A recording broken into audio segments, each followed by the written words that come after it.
bem-vindos ao Conversa de IA. Hoje a gente vai mergulhar fundo num material bem interessante, que explora uma relação assim complexa, né, entre Hollywood, o governo americano, censura e, claro, propaganda. Exato. A gente tem aqui análises que vão desde, tipo, a influência militar direta em filmes que todo mundo assiste, até investigações históricas, sabe? Sobre censura moral mesmo lá atrás. E chega até em discussões mais recentes, tipo, como o neoliberalismo aparece na cultura. Pois é. E a nossa ideia aqui é tentar ligar esses pontos todos. Como que essa indústria gigante do entretenimento virou e ainda é um palco onde se molda o que a gente pensa sobre guerra, sobre valores, até sobre nós mesmos, né? Às vezes na cara dura, às vezes de um jeito bem mais sutil. Vamos lá, vamos abrir essa caixa. Começando talvez pelo mais direto ao ponto. Essa colaboração, ou melhor, né, a influência do Pentágono lá em Hollywood. Sim, isso é uma coisa que as fontes deixam muito clara, não é teoria da conspiração, não. O próprio Departamento de Defesa, o DoD, admite isso no site deles. Falam de uma relação de longa data, quase 100 anos já. Eles dão acesso a equipamento, sabe? Locação, pessoal militar. Mas tem um preço, né? Essa troca não é de graça. Para ter acesso a essas coisas caríssimas que nem os grandes estúdios conseguiriam bancar sozinhos, os cineastas, eles concordam que o DoD revise os roteiros, até os cortes preliminares dos filmes. A desculpa oficial é garantir a precisão, né? Retratar bem a vida militar. Mas os documentos que o pessoal conseguiu pela Lei de Acesso à Informação mostram outra coisa. Essas listas de filmes que eles apoiaram ou não, nossa, é revelador. Mostra direitinho as mudanças que eles pediram nos roteiros, diálogos que saíram, tudo para garantir que a imagem das Forças Armadas ficasse, assim, positiva. É quase um controle de imagem mesmo, usando o cinema. O que acaba criando um viés, claro. Filmes que mostram os militares como heróis, sabe, sempre com boa intenção, mesmo que às vezes não dê certo. Esses filmes têm uma vantagem gigante, conseguem recursos que custariam milhões. Aí fica mais fácil fazer o filme, deixar ele mais espetacular. Pensa num Top Gun da vida, ou até nos filmes de super-herói que tem presença militar. É uma baita economia para os estúdios. E o que os próprios oficiais falam sobre isso, que está citado nas fontes, é muito direto, né? Não tem nem como duvidar. Um tal de Philip Strub, que era o cara do DoD para falar com Hollywood, disse na lata que o objetivo é que os militares sejam retratados como boas pessoas, tentando fazer a coisa certa da maneira certa. E um outro, Robert Anderson, da Marinha, foi mais claro ainda. Até que o roteiro esteja de uma forma que a gente possa aprovar, a produção não avança. Isso é basicamente dizer que eles usam Hollywood para propaganda, né? E não é só mudar uma coisinha ou outra. As fontes dão exemplos bem concretos, sabe? Tipo, no filme Dos Heróis, eles pediram mudanças pra limpar a aparência dos soldados, tirar uns xingamentos, tipo insulto homofóbico, pra deixar tudo mais asséptico. Já em O Grande Herói, a coisa foi mais fundo. O roteiro original, que era baseado nas memórias do soldado, incluía partes onde ele pensava em cometer crimes de guerra, tipo matar civis. Ele pensou, mas não fez. Só que no filme tiraram essa parte, essa dúvida moral, o personagem ficou com a consciência limpa. Nossa, isso é pesado. Muda totalmente o personagem, a situação toda. E aquele outro caso, Jogos do Poder. Pulou as partes que diziam como aquele apoio americano para os mujahideen no Afeganistão, que foi pintado como vitória na Guerra Fria, acabou ajudando a fortalecer a Al-Qaeda e o Talibã depois. Uma consequência histórica meio inconveniente, né? Ficou de fora do filme que eles apoiaram. E essa ligação do cinema com o poder do Estado, ela vem de longe, né? Uma das fontes até cita um negócio meio perturbador. Que O Nascimento de uma Nação, aquele filme de 1915, super racista, que glorificava a KKK, teria sido o primeiro filme a ter apoio militar direto. E que o sucesso dele convenceu o presidente da época, o Woodrow Wilson, que filme era uma ótima ferramenta de propaganda. Que começo, hein? Pois é, um começo bem sombrio, e essa ideia do cinema como ferramenta de influência ficou mais forte ainda nas grandes guerras. Na Primeira Guerra Mundial tinha o Comitê de Informação Pública, o CPI, que usou tudo, cartaz, notícia e, claro, filme para vender a guerra para a população. Animações tipo O Afundamento do Lusitânia foram feitas para inflamar o pessoal, falando de dever moral e escondendo os interesses econômicos por trás, né? E na Segunda Guerra isso ficou mais oficial ainda, né? Com aquele Escritório de Informação de Guerra, ou OII. Isso, exatamente. O OWI tinha um departamento só para cinema e o chefe desse OWI, um tal de Elmer Davis, tem uma citação nas fontes que é, assim, brutalmente honesta. Ele disse: "O cinema é o instrumento de propaganda mais poderoso do mundo. O jeito mais fácil de injetar uma ideia de propaganda na cabeça da maioria das pessoas é deixá-la passar no meio de um filme de entretenimento, quando elas nem percebem que estão sendo propagandeadas. Mais direto impossível, né?" Impressionante essa frase pela sinceridade. E enquanto o governo tentava usar Hollywood para um lado, a própria indústria estava lidando com outra pressão, mais interna, mais moralista, digamos. Os anos 20 tiveram vários escândalos com estrelas, né? Assassinato, overdose. Isso colocou Hollywood na mira do público. E teve uma decisão da Suprema Corte, lá em 1915, que foi chave. Decidiram que filme era negócio, produto. E por isso não tinha a mesma proteção de liberdade de expressão da primeira emenda como a imprensa tinha. Isso abriu a porta para censura, sabe, estadual, local. O que leva direto para a era pré-código e para o famoso Código Reis. É legal como as fontes mostram que o cinema mudo não era tão inocente assim. Filmes tipo A Caixa de Pandora já mexiam com coisa complexa, sombria, até com subtexto queer. E aí com o som, os talkies, a coisa ficou mais apimentada. Com certeza. O som permitiu o diálogo mais rápido, cheio de insinuação. Dava para explorar divórcio, adultério, mulher independente, até essa coisa de gênero de um jeito mais aberto. Figuras como a Marlene Dietrich, andrógina, bissexual assumida, viraram ícones, desafiando tudo.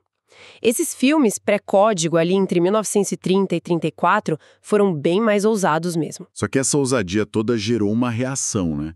Conservadora, religiosa, grupos tipo a Legião Católica da Decência começaram a fazer barulho, pedir censura do governo, falando que Hollywood estava acabando com os bons costumes. E foi justamente o medo dessa intervenção do governo que ia prejudicar os lucros e a autonomia deles que fez os próprios estúdios criarem uma autocensura. Foi aí que nasceu o Código de Produção Cinematográfica, que ficou conhecido como Código Reis, por causa do chefão lá da associação, o Will Reis, ou Código Breen, por causa do Joseph Breen, o cara que aplicava o código com mão de ferro. E as fontes mostram que teve muita influência católica na criação desse código. E as regras não eram poucas, né? Era uma lista enorme e bem específica. Nada vaga, tinha os princípios gerais, tipo, não podia diminuir a moral do público, nem zoar a lei. Mas as regras específicas iam um detalhe. Nada de vulgaridade, de obscenidade, tipo palavrão, gesto. Nada de nudez, nem seminudez, direito tinha que cobrir perna, braço. Não podia tirar sarro da religião nem do clero, não podia mostrar crime em detalhe, e até beber no filme era super restrito. E a parte do sexo era especialmente rígida, pelo que eu entendi. Muito. A santidade do matrimônio tinha que ser mantida. Adultério, sexo fora do casamento, não podia parecer bom nem justificado. Cenas de paixão, limitadíssimas. Beijo longo, abraço lascivo, seja lá o que isso fosse para eles, era proibido. Miscigenação, relação entre branco e negro, nem pensar. Assuntos tipo doença venérea, higiene sexual, até cena de parto, tudo vedado. E a regra que talvez tenha tido o efeito mais, sei lá, perverso e duradouro. A proibição da perversão sexual ou qualquer inferência a ela, que era o código para tirar qualquer coisa LGBTQ+ da tela, né? Exatamente. E esse código pegou para valer a partir de 1934. A Legião da Decência ameaçou boicotar os filmes que não seguissem, criaram até uma classificação que podia condenar um filme e acabar com ele comercialmente. O impacto foi gigante e rápido. As fontes até falam como as personagens femininas fortes, independentes da época pré-código, sumiram. Deram lugar para mulheres mais quietinhas, submissas.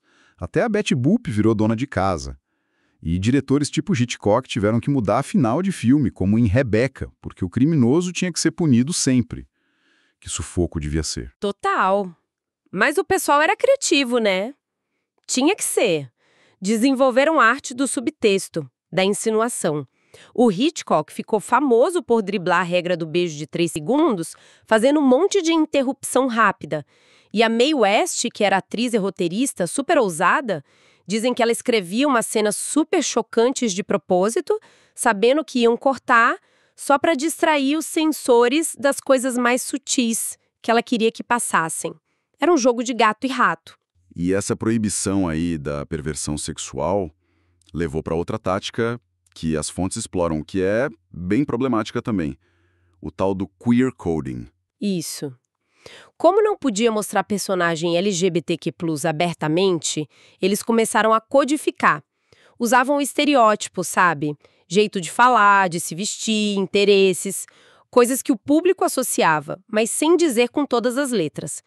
E o pior, quase sempre esses personagens codificados eram os vilões. Isso em Festim Diabólico, e a Disney é um exemplo clássico que as fontes citam. Scar, Jafar, Úrsula, que foi inspirada na drag queen Divine, Capitão Gancho, o Governador Ratcliffe, geralmente são personagens mais afeminados, teatrais, excêntricos, bem diferentes dos heróis héteros. E isso durou muito tempo, até em filme recente como o Tamatoa lá em Moana. Só que o Código Reis não foi para sempre, né? Começou a perder força ali nos anos 50, 60. Veio a TV competindo, chegaram filmes estrangeiros mais ousados que não passavam por esse crivo todo. E teve decisões importantes da Suprema Corte, tipo o caso The Miracle, em 52, que finalmente disse que filme também tinha proteção da primeira emenda. Isso tirou muito do poder do código. E aí filmes como Bonnie e Clyde ou Quem Tem Medo de Virginia Woolf, já no fim dos anos 60, chutaram o balde, né? Desafiaram o código na cara dura e mostraram que o público queria ver coisa mais adulta, mais complexa. Aí o código foi abandonado de vez em 68, trocaram por aquele sistema de classificação que a gente tem hoje, né? G, PG, R, que é mais para informar do que para proibir. O que nos traz para uma forma diferente de influência, de propaganda, que as fontes também discutem. É a que rola no contexto do neoliberalismo. Parece um pulo grande, mas tem uma conexão aí, na forma como as narrativas vão moldando a nossa percepção da realidade. Como assim? Como funciona essa conexão? Porque propaganda neoliberal parece bem menos óbvia que um cartaz de guerra ou uma regra de censura escrita, né? Exato. As fontes vão buscar lá no Edward Bernays, sobrinho do Freud, um dos pais das relações públicas. Ele definia a propaganda como engenharia do consentimento. Tipo, manipular de forma inteligente os hábitos e opiniões das massas. E ele achava isso bom, necessário para a democracia funcionar. Acredita? Um exemplo que dão é o trabalho dele para a United Fruit Company. Ele fez toda uma campanha para pintar o governo eleito da Guatemala como comunista, para facilitar um golpe da CIA em 54, tudo para proteger o lucro da empresa. Que história, hein? Assustador. E como essa lógica funciona hoje no neoliberalismo? A propaganda neoliberal, pelo que outras fontes analisam, ela é mais difusa. A gente internaliza mais. Ela não foca tanto em criar um inimigo externo, mas em construir um tipo de pessoa, o sujeito neoliberal. E diferente do que se fala de Estado mínimo, o neoliberalismo usa sim o Estado e muito para criar mercado, para garantir que a lógica do mercado, da competição, se aplique a tudo na vida. A Margaret Thatcher falou isso na lata. A economia é um método, o objetivo é mudar a alma. Mudar a alma. É forte isso.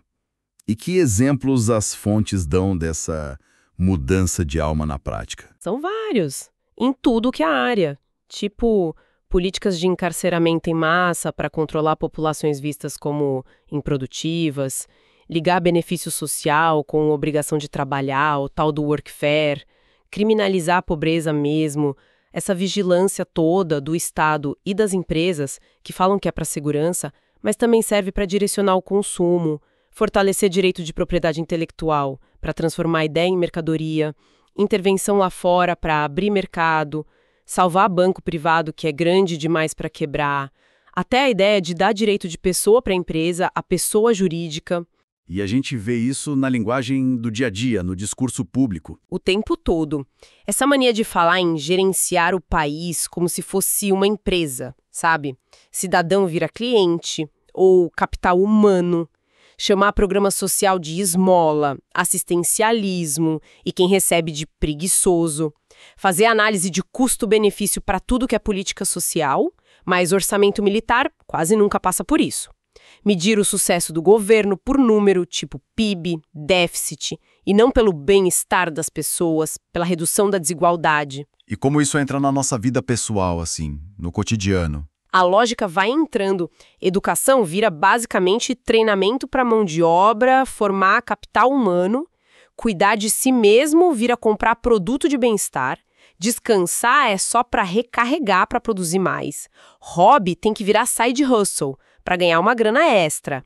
Até namoro, às vezes, é visto como um mercado, né? Otimizar perfil, buscar parceiro eficiente. E a figura central disso tudo é o empreendedor, né? Sim, esse culto ao empreendedorismo. O empreendedor é pintado como o ideal. Autônomo, inovador, que corre risco, responsável pelo próprio sucesso.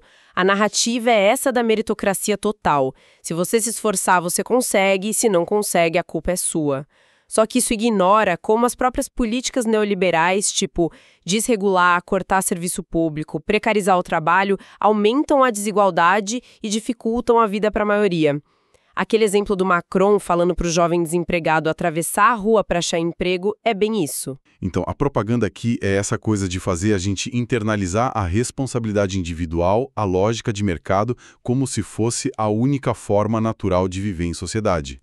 E isso acaba escondendo as estruturas de poder, as desigualdades. Exatamente. É um jeito de moldar não só o que a gente pensa, mas quem a gente acha que é e o que a gente acha que é possível ou desejável para a nossa vida e para a sociedade. Certo. Então, juntando tudo isso, influência militar, código reis, propaganda de guerra, essa ideologia neoliberal que a gente absorve, qual é o quadro geral que essas fontes pintam para a gente? Olha, primeiro, fica muito claro que Hollywood nunca foi só diversão, né? Sempre foi um campo de batalha, com influência do governo, dos militares, da pressão social, da grana.